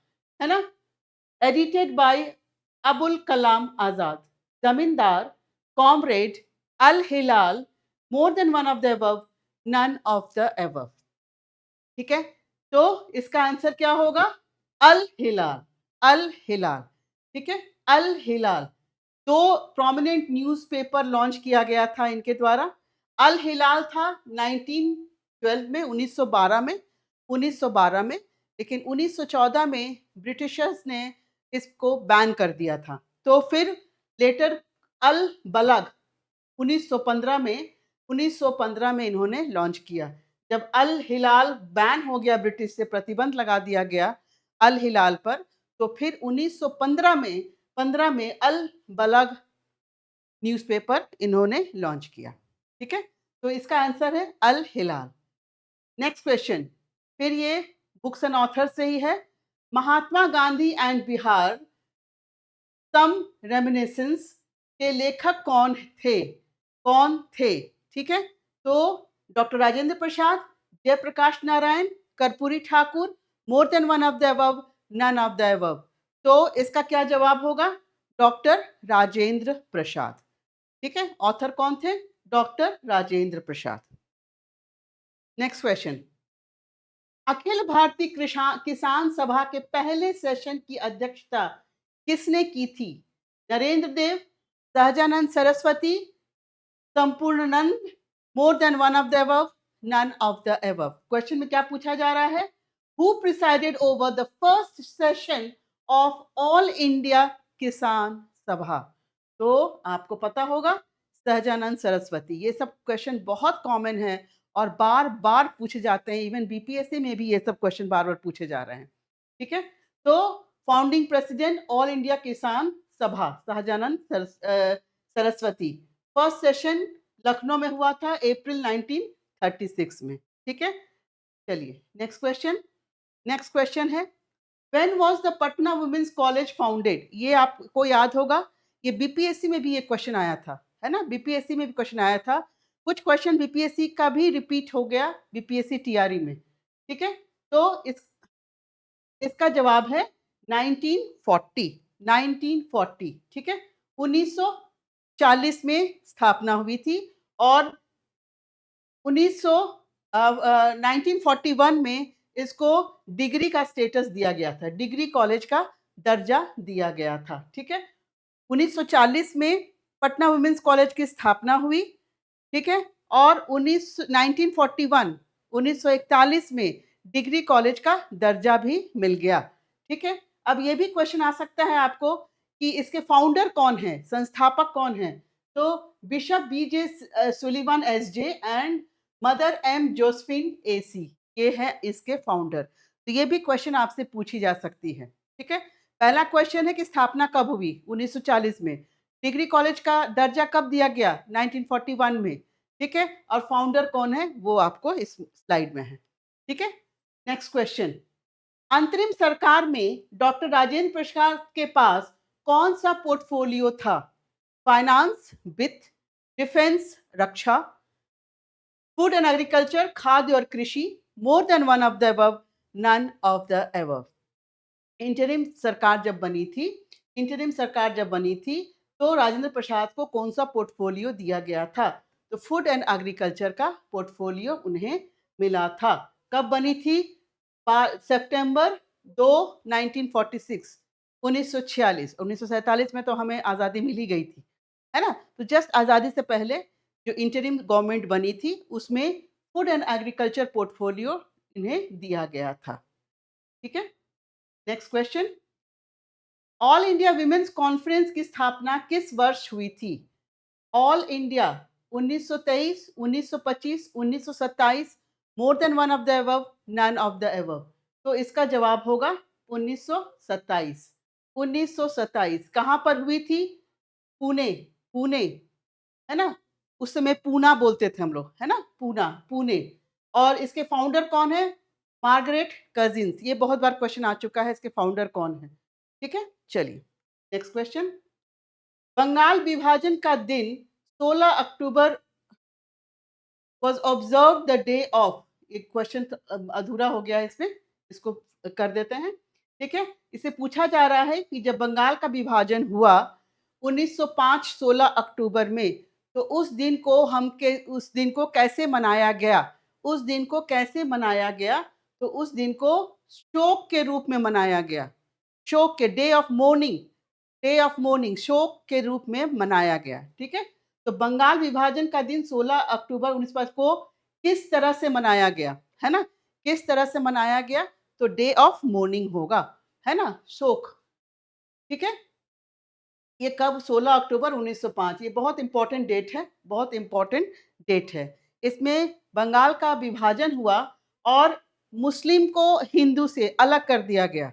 मुस्लिम को हिंदू, ईस्टर्न बंगाल में मुस्लिम को रखा गया और वेस्टर्न बंगाल में हिंदू मेजॉरिटी, मतलब डिवाइड एंड रूल पॉलिसी के तहत ये बंगाल का विभाजन हुआ। इसलिए इस दिन को डे ऑफ मोर्निंग, शोक के रूप में इसे मनाया गया, क्योंकि बंगाल को विभाजन कर दिया और हिंदू और मुस्लिम को अलग-अलग कर दिया। हिंदू और मुस्लिम को अलग कर दिया। पूर्वी बंगाल में मुस्लिम को रख दिया और पश्चिमी बंगाल में हिंदू को रख दिया। मतलब ये clear cut divide and rule policy था, है ना? चलिए नेक्स्ट क्वेश्चन, किस आंदोलन के दौरान बिहार विद्यापीठ की स्थापना हुई थी? स्वदेशी आंदोलन, असहयोग आंदोलन, सविनय अवज्ञा आंदोलन, उपरोक्त में से एक से अधिक, उपरोक्त में से कोई नहीं, ठीक है। आपसे पूछा जा रहा है कि बिहार विद्यापीठ किस आंदोलन के दौरान इसे स्थापित की गई थी? तो इसे असहयोग आंदोलन के दौरान इसे स्थापित की गई थी, ठीक है। बिहार विद्यापीठ को कब? असहयोग आंदोलन के दौरान इसे स्थापित की गई थी, ठीक है। नेक्स्ट क्वेश्चन, 1917 में महात्मा गांधी के चंपारण आने का न्योता किसने दिया था? ये क्वेश्चन तो बहुत कॉमन है, कितनी बार तो बीपीएससी में भी आ चुका है ये, है ना। तो ये क्वेश्चन का आंसर तो मुझे लगता है सबको रटा हुआ हो जाता होगा। राजकुमार शुक्ला, राजकुमार शुक्ला, है ना। राजकुमार शुक्ला जो एक लोकल फार्मर थे और जो चंपारण में इंडिगो प्लांटर, नील की खेती जो होती थी, है ना, उसी के लिए इनको महात्मा गांधी को उन्होंने इनवाइट किया था चंपारण में, ठीक है। चलिए, ये फिर से आपको ये बुक के बारे में मैं थोड़ा-सा जानकारी दे दूँ। ये स्टैटिक जीके की बुक है, हमारे पब्लिकेशन का, और इसमें 2400 प्लस पीवाईक्यूज़ है। जो डिफरेंट एग्जाम्स है, जैसे बीपीएससी है, बीपीएससी टीआरई है, यूपीपीसीएस है, एसएससी सीजीएल, सीएचएसएल, सीपीओएसआई, फिर सीडीएस, फिर एनडीए, ये सारे एग्जामिनेशन का इसमें क्वेश्चन बैंक के रूप में ये आपके सामने है। चलिए नेक्स्ट क्वेश्चन। फिर बुक्स एंड ऑथर्स आ गया। The book named the wheel of history, wheel of history नाम की किताब किसने लिखी थी? Lokmanya Bal Gangadhar Tilak, Ram Manohar Lohia, Jayaprakash Narayan, more than one of the above, none of the above. ठीक है, तो इसका जवाब है आपका राम मनोहर लोहिया। राम मनोहर लोहिया ने ये बुक लिखी थी। ठीक है, चलिए नेक्स्ट क्वेश्चन। भारत की आजादी के संबंध में मुस्लिम लीग के रवैये के बारे में निम्नलिखित में से कौन सा सही है? ये 3 स्टेटमेंट दिया है, आपको बताना है कि मुस्लिम लीग के रवैये से के बारे में निम्नलिखित में से कौन सा सही है? कौन सा सही है? पहला क्या है? उन्होंने 1942 में क्रिप्स मिशन के प्रस्तावों को इस आधार पर खारिज कर दिया कि पाकिस्तान की उनकी मांग को स्वीकार नहीं किया गया था, इसलिए क्रिप्स मिशन का जो था उन्होंने रिजेक्ट कर दिया। ठीक है, दूसरा प्रपोजल आया वेवल प्लान। उन्होंने 1945 में वेवल प्लान को खारिज कर दिया क्योंकि इससे स्वतंत्र पाकिस्तान के लिए उनके दावे को कमजोर हो सकता था। उनका क्या डिमांड था? स्वतंत्र पाकिस्तान, है ना, मुस्लिम लीग का। तो ये दोनों तो है। फिर है कैबिनेट मिशन के प्रस्ताव को खारिज कर दिया और 1946 में सीधी कार्रवाई का सहारा लिया। उपरोक्त में से एक से अधिक ऊपर दिए गए नन ऑफ द एबव। ठीक है, तो इसका क्या जवाब होगा? कौन सा सही है? तो तीनों तीनों जो स्टेटमेंट है ये सही है ना? तीनों स्टेटमेंट जो है, all the statement regarding the Muslim League attitudes towards the Cripps mission, Wavell plan and cabinet mission, ये करेक्ट है। ठीक है, चलो next question. Which of the following is correct about fundamental right? मौलिक अधिकार, मौलिक अधिकार के बारे में कौन सा सही है? वे संवैधानिक सर्वोच्चता और विधायिका के अधिकार के बीच संतुलन को अनोखी घोषणा है। वे लोगों के अधिकारों और राष्ट्र की सुरक्षा के बीच संतुलन बनाते हैं। वे न केवल राजनीतिक और कानूनी समानता बल्कि सामाजिक समानता भी तय करते हैं। ऊपर दिए गए में से एक से अधिक, ऊपर दिए गए में से कोई नहीं। तो आपको बताना है कि कौन सा फंडामेंटल राइट्स के कौन सा स्टेटमेंट सही है। तो आप देखेंगे कि जितने भी स्टेटमेंट दिया गया है फंडामेंटल राइट्स के बारे में, मौलिक अधिकार के बारे में, ये सब सही है। ए, बी, सी, ये तीनों स्टेटमेंट सही है मौलिक अधिकार के बारे में। ठीक है, हमारे पास 6 फंडामेंटल राइट्स है। कौन कौन सा? राइट टू इक्वालिटी, समानता का अधिकार। राइट टू फ्रीडम, स्वतंत्रता का अधिकार। राइट अगेंस्ट एक्सप्लॉयटेशन, शोषण के विरुद्ध अधिकार। Right to freedom of religion, धर्म की स्वतंत्रता का अधिकार।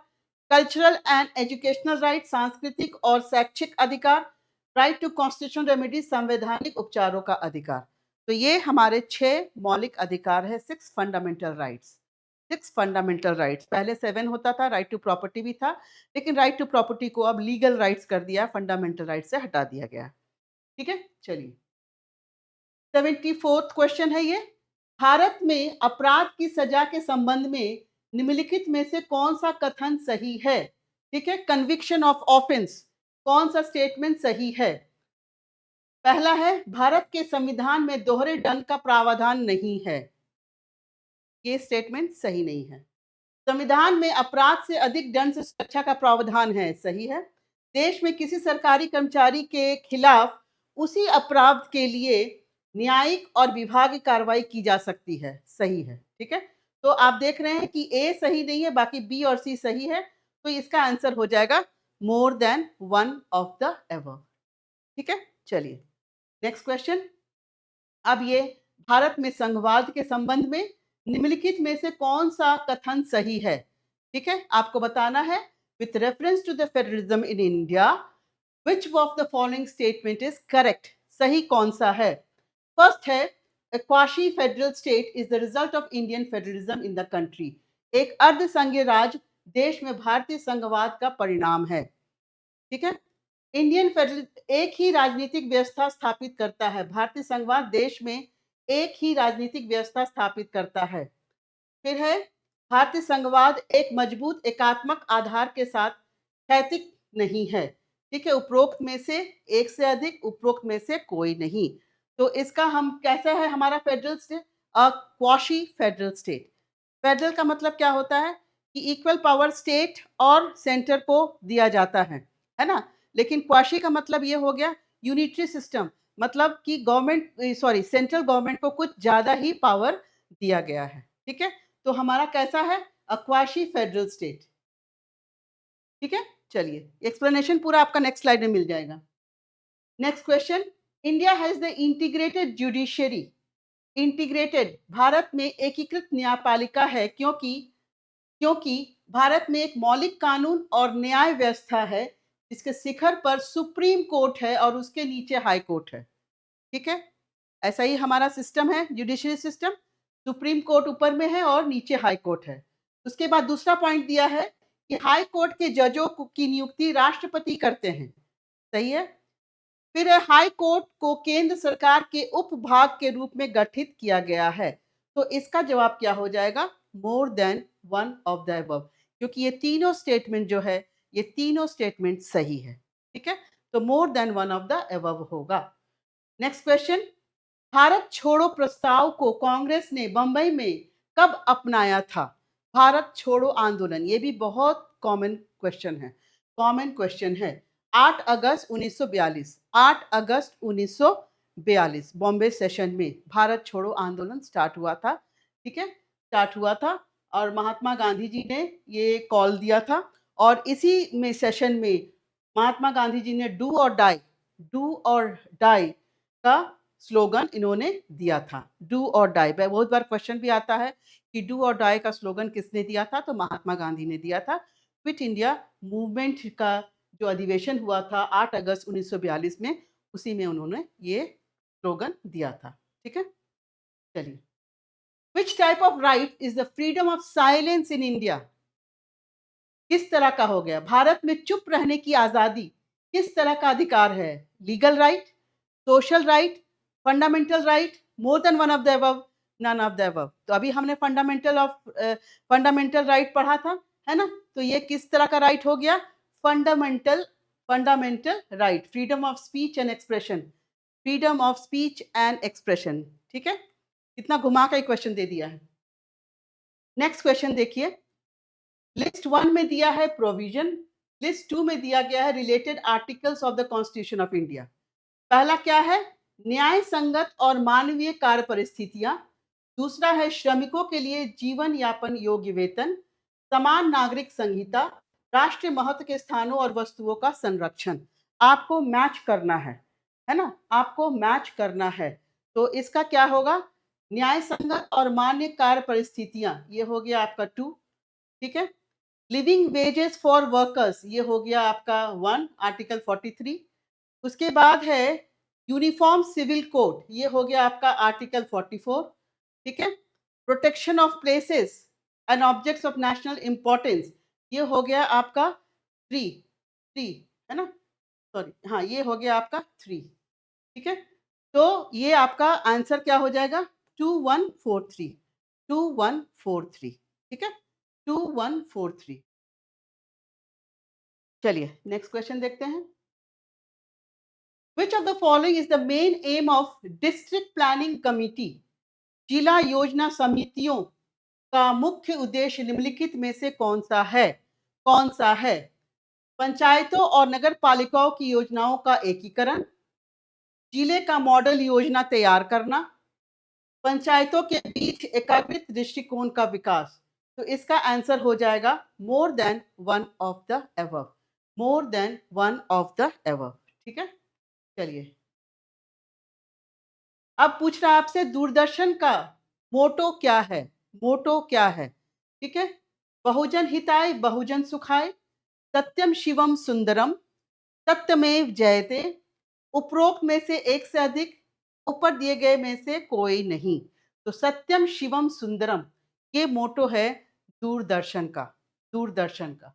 ठीक है, नेक्स्ट क्वेश्चन, भगवान Mahavir wild life sanctuary, Mahavir भगवान महावीर वन्य जीव अभयारण्य कहाँ स्थित है? तो ये पहले भी हम लोग पढ़ चुके हैं, है ना? गोवा में है, ये गोवा में है, ठीक है? चलिए, दीनदयाल उपाध्याय किसके लिए प्रसिद्ध हैं? कम्युनिज्म, साम्यवाद, कैपिटलिज्म, पूंजीवाद, इंटीग्रल ह्यूमनिज्म, एकात्म मानववाद, more than one of the above, none of the above. तो दीनदयाल उपाध्याय जी फेमस है इंटीग्रल ह्यूमनिज्म, ह्यूमनिज्म, है ना? इनके अनुसार कि ओवरऑल ओवरऑल डेवलपमेंट होना चाहिए, है ना? ओवरऑल डेवलपमेंट होना चाहिए, फिजिकल भी, मेंटल भी, इंटेलेक्चुअल भी, स्पिरिचुअल भी, शारीरिक, मानसिक, बौद्धिक, आध्यात्मिक, ठीक है? चलिए नेक्स्ट, खुदा खुदाई खिदमतगार आंदोलन का नेतृत्व किसने किया? किसने किया? ठीक है?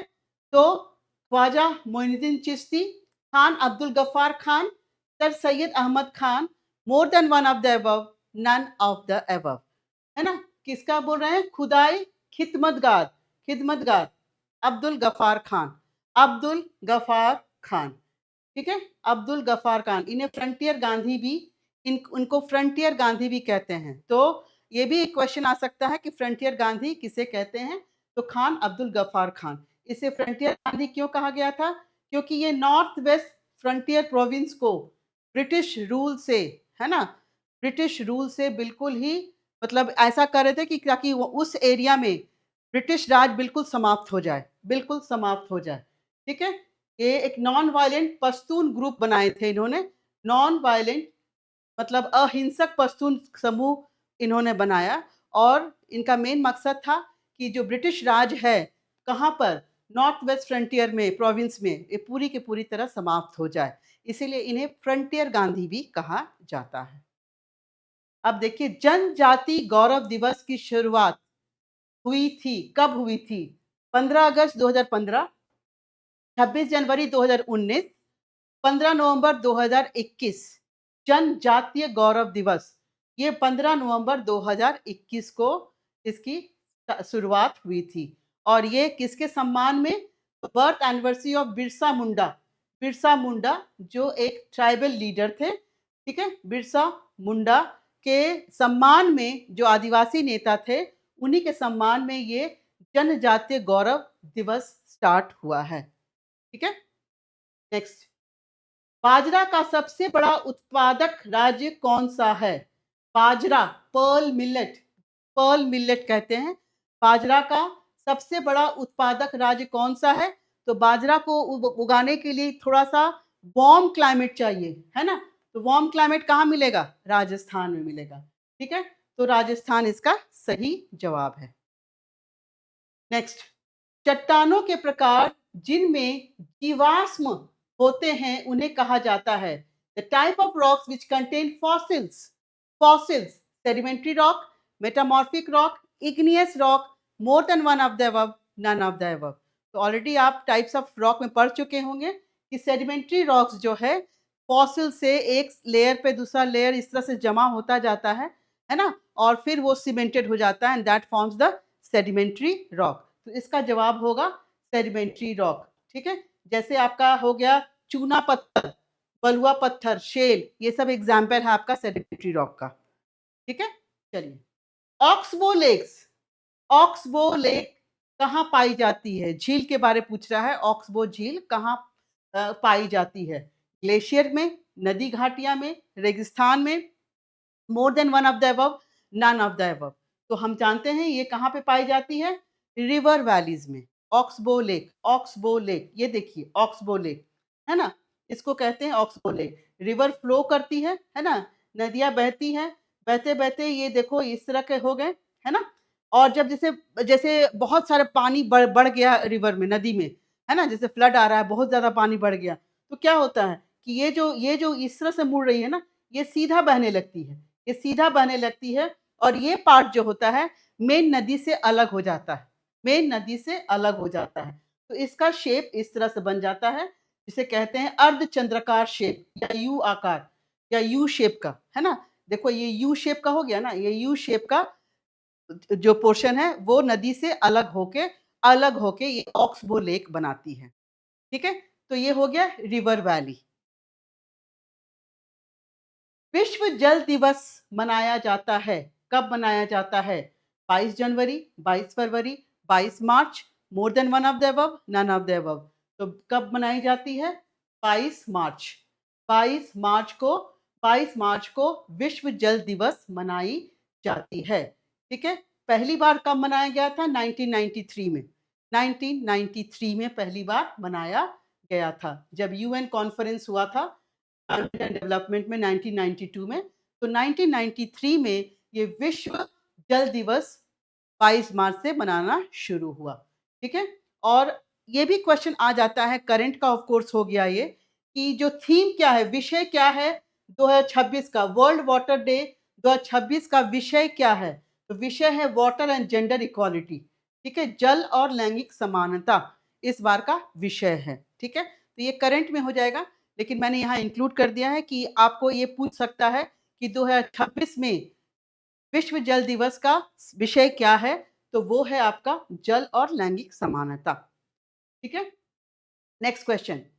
एक सींग वाले गैंडे का गृह राज्य कौन सा है? Gujarat, Kerala, Assam, more than one of the above, none of the above. तो काजीरंगा फॉरेस्ट कहाँ, काजीरंगा नेशनल पार्क कहाँ मिलता है? आसाम में। आसाम में ही पाया जाता है वन हॉर्न राइनो। ठीक है? Next question. सबसे बड़ा बॉक्साइट उत्पादक कौन है? सबसे बड़ा बॉक्साइट उत्पादक कौन है? कौन है ग्लोबली? आपको पूछ रहा है, वर्ल्ड में, है ना? वर्ल्ड का पूछ रहा है, तो वो है आपका ऑस्ट्रेलिया। ऑस्ट्रेलिया वर्ल्ड का ऑस्ट्रेलिया है। अगर भारत का पूछता है तो वो है ओडिशा। ओडिशा। ठीक है? तो वर्ल्ड का अगर पूछता है तो वर्ल्ड का हो गया लार्जेस्ट प्रोड्यूसर बॉक्साइट कौन हो गया? ऑस्ट्रेलिया। लेकिन अगर इंडिया का पूछता है तो इंडिया में है ओडिशा। ओडिशा। ठीक है? Next question. गोल्डन फाइबर का मतलब है टी, चाय, कपास, jute, more than one of the above, none of the above. तो इसका जवाब हो जाएगा आपका जूट। ठीक है? इसका जवाब हो जाएगा जूट। वे कौन से 3 मुख्य कारक हैं जिनसे जनसंख्या में बदलाव होता है? Population change. पॉपुलेशन चेंज के लिए कौन-सा मेन फैक्टर है? पहला फैक्टर क्या दे रहा है? जन्म, मृत्यु और विवाह, जो नहीं होगा। जन्म, मृत्यु और प्रवासन, migration. Birth, death and life expectancy, जन्म, मृत्यु और जीवन प्रत्याश। उपरोक्त में से एक से अधिक, उपरोक्त में से कोई नहीं। तो पॉपुलेशन का चेंज कैसे होगा? जन्म तो होगा ही, डेथ होगा ही और माइग्रेशन। तो ये आपका ऑप्शन बी ये करेक्ट है। ये करेक्ट है ना? पॉपुलेशन का साइज़ कैसे बढ़ेगा? जब इसमें बर्थ होगा तो नेचुरली इसका पॉपुलेशन बढ़ेगा और इमिग्रेशन होगा। इमिग्रेशन मतलब कुछ लोग बाहर से आकर इस पॉपुलेशन में आके बसते हैं, है ना? बस जाते हैं, रहने आते हैं, तो उसको कहते हैं इमिग्रेशन। बाहर से कोई लोग आकर इस पॉपुलेशन साइज़ में आकर रहने लगते हैं, उसको कहेंगे इमिग्रेशन। तो इससे बर्थ और इमिग्रेशन, ठीक है? और इसका पॉपुलेशन साइज़ चेंज कैसे होगा? एमिग्रेशन मतलब यहाँ से कुछ लोग निकल के बाहर चले जाते हैं या किसी की मृत्यु हो जाती है, तो पॉपुलेशन चेंज होता है। तो इसका आंसर यही होगा बर्थ, डेथ और माइग्रेशन। माइग्रेशन मतलब कि या तो इमिग्रेशन होगा या एमिग्रेशन होगा। ठीक है? माइग्रेशन का मतलब हो गया कि या तो इमिग्रेशन होगा या होगा एमिग्रेशन। ठीक है? एमिग्रेशन 2 तरह से होगा। ठीक है? तो इसका आंसर हो गया बर्थ, डेथ एंड माइग्रेशन। मानवीय गतिविधियों के कारण पर्यावरण में होने वाली प्रतिकूल परिवर्तन को क्या कहा जाता है?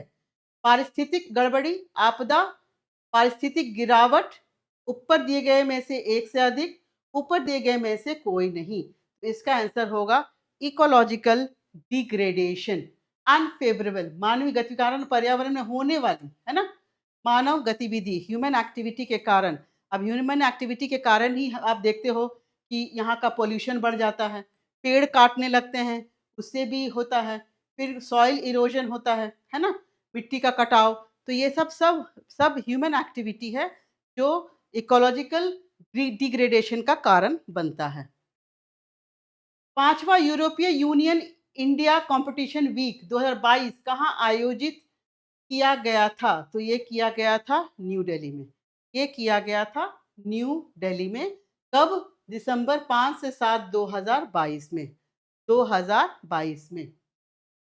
Next question. Next question. सूर्य का अध्ययन करने के लिए 2 सितंबर 2023 को लॉन्च किए गए इसरो के आदित्य L1 मिशन के प्रोजेक्ट डायरेक्टर कौन थे? कौन थे? तो इसका आंसर होगा निगार साजी। निगार साजी। ठीक है? निगार साजी। Next question. अमेरिका के कौन से स्टेट लेजिस्लेचर पहली ऐसी स्टेट बनी जिसने दक्षिण एशियाई मूल के लोगों के लिए जाति के आधार पर भेदभाव को गैर कानूनी घोषित करने के लिए वोट किया है? ठीक है? जाति के आधार पर भेदभाव को गैर कानूनी घोषित करने के लिए वोट किया है, जिनका आरोप है कि उन्हें रोजगार और आवास में निष्पक्षता के लिए पारंपरिक अमेरिकी सुरक्षा उपायों से बाहर रखा गया है। ठीक है? तो आपको बताना है कि इसमें से कौन सा स्टेट लेजिस्लेचर है? California, New York, Mississippi, more than one of the above, none of the above. तो इसका आंसर है कैलिफोर्निया। इसका आंसर है कैलिफोर्निया। ठीक है? नेक्स्ट। हाल ही में किस देश ने रूबेला में सफल उन्मूलन की घोषणा की है? Successful eradication of rubella. Which country? Recently. Recently. Cuba, Bolivia, Bhutan, more than one of the above, none of the above. तो इसमें आपका जवाब होगा भूटान। 2023 में 23 में भूटान में टोटल रूबेला का इरेडिकेशन हो गया था। लेकिन अभी फिर 2025 में अगर अभी क्वेश्चन फिर पूछता है कि रिसेंटली अगर नेपाल है उस ऑप्शन में, तो रिसेंट में आपका नेपाल होगा। ठीक है? एज़ अ इन नेपाल। ठीक है? ये जो है ये 2023 में हुआ था। ये 2023 में हुआ था, जुलाई 2023 में, और नेपाल 2025 में। तो अगर ये क्वेश्चन पूछता है अगर, और अगर उसमें नेपाल है, तो उसका आंसर भूटान नहीं नेपाल होगा। है ना? 2025 में, अगस्त 2025 में नेपाल में भी रूबेला पूरी तरह से इरेडिकेट हो गया है। अमेरिकन द्वारा लीजन ऑफ मेरिट पुरस्कार से किसे सम्मानित किया गया? ठीक है? तो general Dalbir Singh Suhag, general Bipin Rawat, Roy Butcher, more than one of the above, none of the above. इसका आंसर है जनरल दलबीर सिंह सुहाग। ठीक है? ये हाईएस्ट मिलिट्री डेकोरेशन है अमेरिका का। ठीक है? चलिए, आज का लास्ट क्वेश्चन है ये। इंडिया प्राइड प्रोजेक्ट का मकसद क्या है? What is the purpose of India pride project? विदेशों में रहने वाले भारतीयों को न्याय दिलाना। फिर क्या है? एनआरआई द्वारा तलाक दी गई महिलाओं को न्याय दिलाना। भारतीय विरासत को भारत वापस लाना। More than one of the above, none of the above. Pride, pride project है, इंडिया प्राइड प्रोजेक्ट। तो उससे आपका आंसर भी आपको पता चल गया कि भारतीय विरासत को भारत वापस लाना, है ना? Bringing Indian heritage back to India. जो भी यहाँ से जो भी यहाँ से चोरी हो गई है इंडियन टेम्पल से, है ना? वो सबको भारत वापस लाना है, सबको भारत वापस लाना है। इसलिए ये India pride project, bringing Indian heritage back to India, भारतीय विरासत को भारत वापस लाना। तो ये रहा आज के सेशन में हमने 100 क्वेश्चंस किए हैं, और सारे के सारे क्वेश्चन आपके बीपीएससी टीआरई के प्रीवियस ईयर्स क्वेश्चंस हैं। तो उम्मीद है आपको बहुत मदद मिलेगी इससे, है ना?